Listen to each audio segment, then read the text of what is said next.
Greetings. Welcome to episode 5 of Take a Swing. Today we have Dave King on the show, legendary Canadian ice hockey coach, and in my mind, the quintessential elite coach. Dave cut his teeth at the University of Saskatchewan as their head hockey coach back in the 70s. His CV is really too long to cover in this show if we're going to be short and sharp.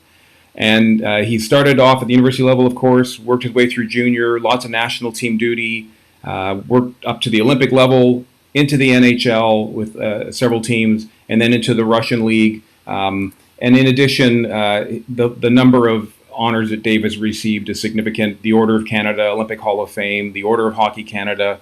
It's just a real treat to welcome Dave to Take a Swing. Dave, great to have you. It's great to be on, and as I've talked many times, I've always felt that coaching is a little bit like sailing, from the point of view that you can't control the winds, but you can adjust the sails, and that is what all good coaches can do. They have ability to adapt, to adjust, to make. You can't control schedule, injuries, human performance very much, so you got to be able to adapt and establish what we all want, which is stability in our environment, because the environment to perform is really critical to success.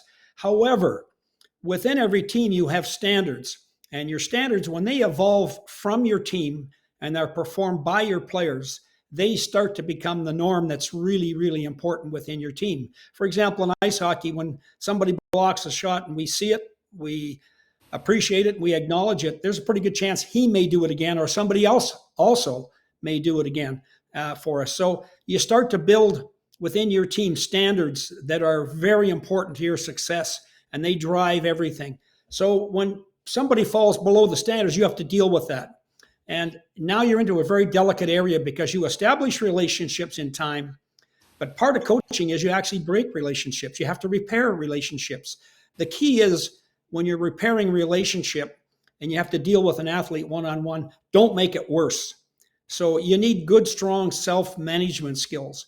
It's great to be technically and tactically strong, but your self-management skills, I think, are really, really important because they allow you to create stability more times than not, and longer stability, recognizing there will be some changes always because human performance fluctuates a great deal. So self-management skills, that's balance, poise, presence, the ability to see a big picture. It's emotional control. You have to be able to, as I said earlier, not make it worse. You've got to be able to talk to the athlete, deal with the athlete. You've maybe changed his role. You've changed, in our sport, his ice time, and he's concerned about it. And so you've got some conflict within your team. And the ideal in coaching really is to be hard to please but easy to play for. But you can't achieve that every day.